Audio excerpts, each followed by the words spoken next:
নমস্কার বন্ধুরা, Mousumi's kitchen daily ব্লগে তোমাদের সবাইকে স্বাগত। আজকে আমি করব লোটে মাছ।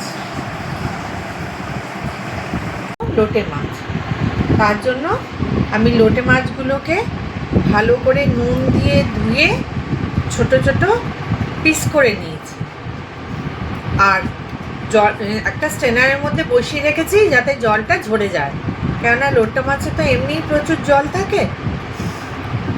একটা টমেটো নিয়েছি, 3টে পেঁয়াজ নিয়েছি, আর 10-12টা রসুনের কোয়া নিয়েছি।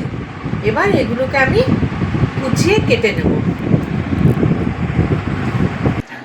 আমি পেঁয়াজগুলো কুচিয়ে কেটে নিয়েছি, টমেটোও কুচিয়ে কেটে নিয়েছি, আর লঙ্কা লাগবে, আমি বলতে ভুলে গেছি, কাঁচা লঙ্কা 8-10টা আমি এরকম দুভাগ করে চিড়ে নিয়েছি। এবার আর রসুনটাকে থেতো করে নিয়েছি। এবার কড়াই নিয়ে নিয়েছি, কড়াইতে লোটে মাছটা দিয়ে দিলাম।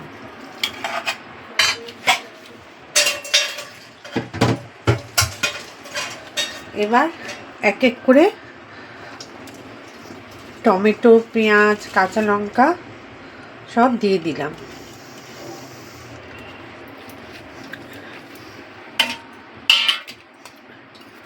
থেতো করা রসুনটাও দিয়ে দিলাম।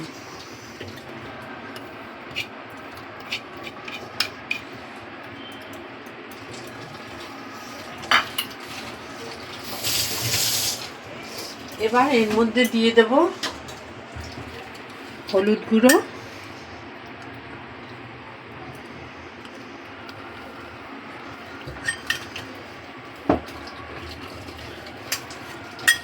লাল লঙ্কার গুঁড়ো,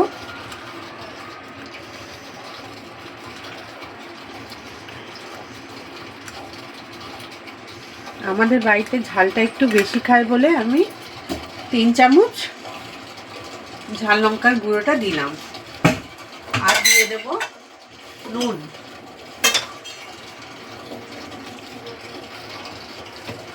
আন্দাজ মতো নুন দিয়ে দেবো।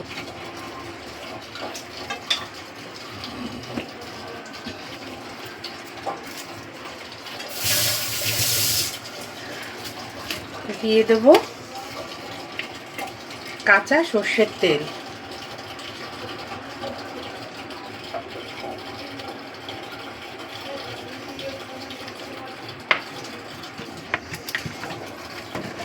এবার এটাকে ভালো করে মাখিয়ে নেব।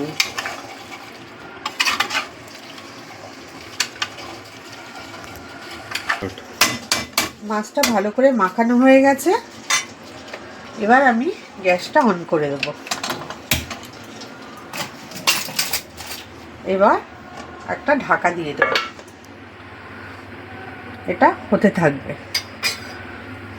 গ্যাসটাকে বাড়িয়েই রাখবো, হাই ফ্লেমে দিয়ে রাখবো, তাহলে লোটে মাছের থেকে যে জলটা আছে সেই জলটা বেরিয়ে আসবে।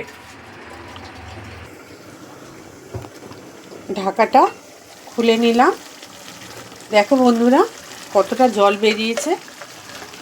এবার গ্যাসের ফ্লেমটাকে একদম কমিয়ে দেব। এবার আস্তে আস্তে এটা হবে, এইভাবে হতে থাক। এইভাবে করে খেও বন্ধুরা, খুব টেস্টি হয় খেতে।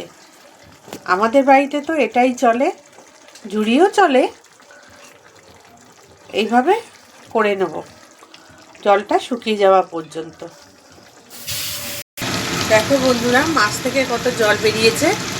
এবার এটাকে ফ্লেমটাকে লো করে দিয়ে এটাকে জলটাকে টানতে দেবো, আর মাঝে মাঝে খুন্তিটা দিয়ে একটু নিচে নাড়িয়ে দেব যাতে নিচে লেগে না যায়।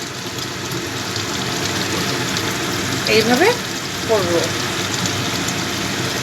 লোটে মাছটা হয়ে গেছে, এটা হচ্ছে লোটে মাছের ফাইনাল লুক। এইভাবে তোমরা করে খেও বন্ধুরা, তোমাদেরও ভালো লাগবে, খুব টেস্টি হয় খেতে।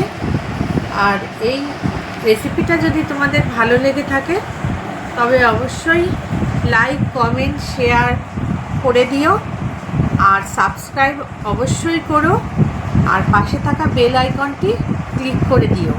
তাতে আমার যে নিত্য নতুন রেসিপি বেরোবে সেগুলো তোমাদের কাছে খুব সহজেই পৌঁছে যাবে।